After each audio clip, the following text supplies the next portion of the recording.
తిరుమల తిరుపతి లడ్డూ ప్రసాదంలో వైసీపీ అధికారంలో ఉన్నప్పుడు కల్తీ నెయ్యి వాడలేదు అని ఎంక్వైరీ చేస్తున్న దర్యాప్తు బృందం క్లీన్ చీట్ ఇచ్చిందా?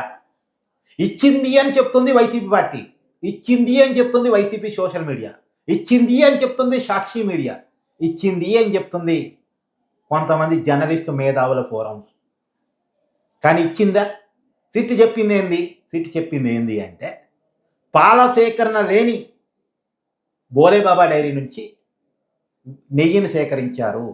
ఆ నెయ్యి ఏమిటి అంటే అసలు నెయ్యే కాదు, పామాయిలు కెమికల్స్తో కలిపినటువంటి ఒక పదార్థాన్ని నెయ్యిగా నమ్మించేసి 20 కోట్ల లడ్డూల్లో కలిపి ఆ లడ్డూల్ని భక్తులకి పంపిణీ చేశారు. ఇది ఎంక్వైరీ సంస్థ కనిపెట్టిన విషయం. మీరందరూ కూడా సాక్షి చూడొచ్చు, నెల్లూరు కోర్టులో సబ్మిట్ చేసింది. దాంట్లో చాలా క్లియర్గా సిట్ పేర్కొంది. ఇంకా చాలా డౌట్స్ ఉన్నాయి. ఇప్పుడు ఏదైతే వైసీపీ అధికారంలో ఉన్నప్పుడు తిరుమల లడ్డూలో పామాయిల్తో పాటు కలిపిన కెమికల్స్ ఉన్నాయో ఆ కెమికల్స్ ఎలా తయారు చేశారు అన్న దాని మీద కూడా ఇంకా ఎంక్వైరీ జరగాలి. నిజానికి అంటే డెప్త్ ఎంక్వైరీ జరిగితే ఆ కెమికల్స్లో ఏముంది అనేది కూడా బయటికి రావాల్సిన అవసరం ఉంది. ఎలాంటి కెమికల్స్ అవి అనేది కూడా బయటికి రావాల్సినటువంటి అవసరం ఉంది. సరే, ఇది ఒక పక్కన సిట్ కనిపెట్టి వైసీపీ చేసిన తప్పుని క్లియర్గా ఫైండ్ అవుట్ చేసి వైవి సుబ్బారెడ్డి పిఏతో సహా చాలామంది టీటీడీ ఉద్యోగులని అధికారులని బాధ్యులను చేసి వాళ్ళని నిందితుల లిస్టులో పెట్టింది. వాళ్ళని కొంతమంది అరెస్ట్ చేసి జైల్లో కూడా ఉన్నారు. ఇప్పుడు వాళ్ళు కోర్టు ముందు కేసు ఉంది కదా. ఇప్పుడు ఇంత క్లియర్గా తప్పు చూపిస్తున్నప్పటికీ కూడా తప్పు చేయలేదని అంటారేంటి అంటే ఇప్పుడు వాళ్ళు చెప్పేదల్లా ఒకటే.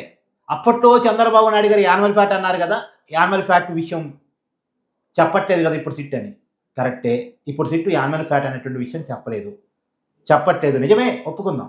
కానీ ఆ కెమికల్స్ ఏంటో తెలిస్తే యానిమల్ ఫ్యాట్ అనే విషయం కూడా తెలిసింది. ఆ కెమికల్స్ ఏంటి అనేది తెలిస్తే దాన్ని చెప్పగలిగింది సిట్ అధికారులు, ఎంక్వైరీ చేస్తున్న అధికారులు కాదు, సైంటిస్టులు చెప్పాలి. ఆల్రెడీ చంద్రబాబు నాయుడు గారు తన ఆరోపణ చేసినాడే ఎన్డీడీబీ ల్యాబ్ రిపోర్ట్ పట్టుకుని ఆరోపణ చేశారు. ఎన్డీడీబీ ల్యాబ్ రిపోర్ట్స్లో నెయ్యిలో ఉండాల్సిన పారామీటర్స్కి భిన్నమైన పారామీటర్స్ ఆ రోజు ఇది బోలేబాబా డైరీ నుంచి వచ్చినటువంటి నెయ్యిలో దొరికాయి. అసలు నెయ్యిలో ఉండాల్సిన పారామీటర్స్ ఆ నెయ్యిలో లేవు అంటానికి రకరకాల కారణాలు. ఇలా పారామీటర్స్ సరిగా లేకపోవడానికి ఉన్న కారణాలు ఏంటంటే one of the reason animal fat ఉండొచ్చు, అందుకనే పారామీటర్స్ సరిగా లేవు అనేది ఒక ఫైండింగ్.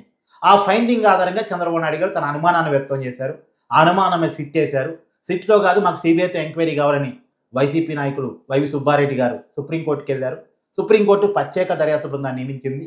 ఆ దర్యాప్తు బృందం చేసిన ఎంక్వైరీలో అసలు నెయ్యే కాదు వాళ్ళు కలిపింది, ఒక పామాయిల్ కెమికల్ పదార్థం అని తేల్చింది. మరి ఇది తప్పు కాదంటారేంటి అంతా?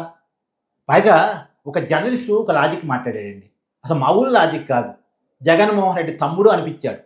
ఆయన లాజిక్ ఏంటంటే ఇప్పుడు సిట్ ఏం చెప్తుంది అంటే పాల సేకరణ లేని బోలేబాబా డైరీ అని చెప్తుంది కదా. మరి పాల సేకరణ డైరీకి ఉంటుందా అండి? ఆ డైరీ ఏమన్నా ఆవులు పెంచిద్దా, గేదెలు పెంచిద్దా అని మాట్లాడాడు. అరే నాయన, అరే అపరమేధావి, డైరీ ఎక్కడా కూడా ఆవులు పెంచాలి గేదెలు పెంచాలని సిటీ చెప్పడం లేదు. రైతు నుంచి పాల సేకరణ చేసే కెపాసిటీ ఉండాలి కదా. కెపాసిటీ లేని సంస్థకి టీడీడీ టెండర్ చెప్పిందని క్వశ్చన్ చేసింది. సిట్టు అడిగేదల్లా ఏంటంటే పాల సేకరణ ఎక్కడి నుంచి వస్తుంది? రైతుల నుంచి ఇస్తారు. ఏ డైరీ అయినా సరే రైతుల నుంచే పాల సేకరణ చేస్తుంది. సొంతంగా గేదెలు ఆవులు ఏ డైరీ పెంచదు. పాల సేకరణ ఎక్కడి నుంచి? రైతుల నుంచే చేస్తారు. ఆ రైతుల నుంచి పాల సేకరణ కెపాసిటీ లేని బోలేబాబా డైరీ నెయ్యి ఎట్ట సప్లై చేయగలిగింది? అసలు పాలు లేకుండా, పాల నుంచి వచ్చే వెన్న లేకుండా, వెన్న నుంచి వచ్చే నెయ్యి లేకుండా ఎలా నెయ్యి సప్లై చేసింది బోలేబాబా డైరీ? ఇది క్వశ్చన్.